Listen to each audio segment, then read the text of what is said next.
Today we're taking a look at whether PlayStation VR2 is still worth it in 2025 and what players can expect after a year of use. Let's start with the most important part, the price and how much owning this gadget will actually cost. At launch, the headset was priced around $500–600, which came as a shock to many.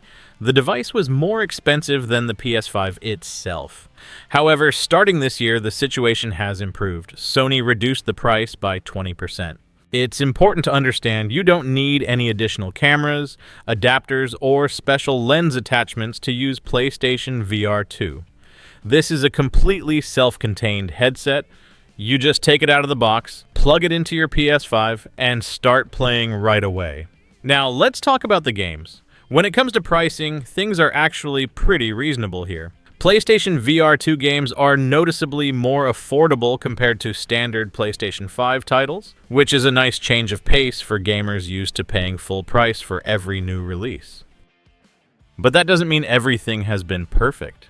From the very beginning, some users have raised concerns, mainly on the technical side of things. One of the most common complaints is the fact that the headset still uses a cable. People are quick to point out that headsets like the MetaQuest and the Pico are fully wireless and operate as standalone devices. So naturally, the question comes up, why does PSVR2, a next-gen device, still rely on a wired connection? At first glance, it feels like an outdated solution, and for some users, it takes away from the overall immersive experience. But once you actually try playing in VR and compare it to other headsets, you'll quickly realize that the cable is still the best solution for a full-fledged VR experience. First, wireless systems suffer from image transmission latency. It can reach up to 50–60 milliseconds. That's acceptable in regular games, but critical in VR, where full immersion and smoothness are key. These games run at 100 frames per second, and even the slightest input delay can ruin the experience. Second, standalone headsets are limited by mobile hardware. In terms of graphics, detail, and battery life, they fall far behind. Right now, it's simply impossible to pack even basic PS5 level power into a standalone headset. Well, technically it's possible, but it would weigh like a brick, cost as much as a PC, and the battery would last just a couple of hours. So the PSVR2 is a completely logical solution. Yes, it has a cable, but in return you get excellent graphics, stable connectivity, and minimal latency. Plus, the cable is long, 4.5 meters, flexible and durable. There's really nothing to complain about there. And when it comes to technical specs, even in 2025, the PlayStation VR2 still holds up well. The screen resolution is 2000 by 2040 pixels per eye, with support for 90 and 120 Hz refresh rates, a high-quality OLED panel with rich colors, and a 110-degree field of view. The only nuance is the use of older Fresnel lenses.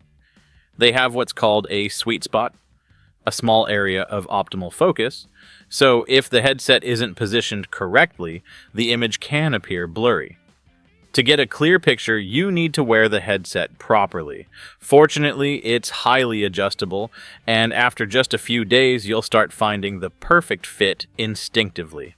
In addition to its core specs, PSVR2 includes a couple of features that are still rare in the industry. First, there's eye tracking technology. It doesn't just monitor eye movement, it's actually used in gameplay. For example, in Synapse, you select telekinesis targets by looking at them. And in Drums Rocks, the system rewards you with bonuses if you avoid looking at on-screen hints. Second, there's built-in adaptive vibration in the headset itself. You barely feel it directly, but it helps reduce motion sickness, especially for newcomers, making the entry into the VR world much more comfortable. But no matter how advanced a headset is, it's nothing without games. Over the past 2 years, the catalog has grown to over 100 supported games, and it's still expanding with new titles. Some might think 300 isn't a lot, but it's important to understand that VR isn't like flat-screen gaming. You're not going to spend 10–12 hours a day in VR like you might with Assassin's Creed. A typical VR session lasts about 30 to 40 minutes, which is more than enough to deliver intense emotions without overwhelming you. VR is not a couch gaming experience. While playing, you'll be actively moving, sweating, getting tired, and your eyes, just a few inches from the screen, will get fatigued quickly. It's a genuinely physical and exhausting form of entertainment. So playing VR for 5-6 hours straight is something only cyber athletes can handle. From my personal recommendations, there are a few titles I want to highlight. The first game is Synapse. It's an exclusive shooter with eye tracking support. The gameplay feels fresh, and the mechanics really take advantage of the headset's capabilities. The second game is Drums Rocks. It's a rhythm game that continues to receive new tracks. In my opinion, it's way cooler than Beat Saber. And the third game is Pavlov VR. It's an online shooter in the style of Counter-Strike, but in virtual reality. It's one of the best representatives of the genre on any VR platform. The rest of the hits you'll easily find in the PlayStation Store. Titles like Resident Evil 7 and 8, Metro Awakening, Gran Turismo 7, Horizon Call of the Mountain, Arizona Sunshine 2. Both seasons of The Walking Dead, No Man's Sky, Creed, Rise to Glory, DeMeo, and at least a dozen other top-tier games featured on the front page of the VR section. There's no point in going into detail on each one. Many of them have free demos available, so you can try them out yourself before deciding whether to buy. And like any device, PlayStation VR2 has its downsides. The first issue is the controllers. You can't buy them separately. Sony still doesn't sell them without the headset bundle. So if one of them breaks, replacing it becomes extremely difficult. There are no third-party or knockoff alternatives either. The controllers are too advanced with tons of sensors and tracking systems, making them hard to replicate and not really worth counterfeiting. The second issue is the cable. Yes, it's durable, flexible, and relatively convenient, but if your dog or child chews through it, that's it. There's no way to replace it yourself. The rest are general VR problems. The headset gets dirty quickly, needs regular care, and can be a burden if you're already physically exhausted from work. This was my honest review of PlayStation VR2. It's a fantastic choice for PS5 owners.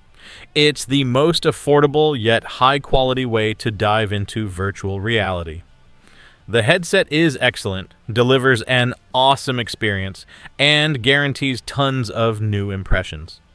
Over the past year, the headset has become significantly cheaper, and with improved support, a large game catalog, and regular content updates, it definitely justifies its price. If you've been thinking about trying VR, now is a great time to do it. Don't forget to subscribe to the channel and let us know what your favorite PlayStation VR2 game is in the comments. Thank you for watching until the end. Happy gaming, and see you in the next video.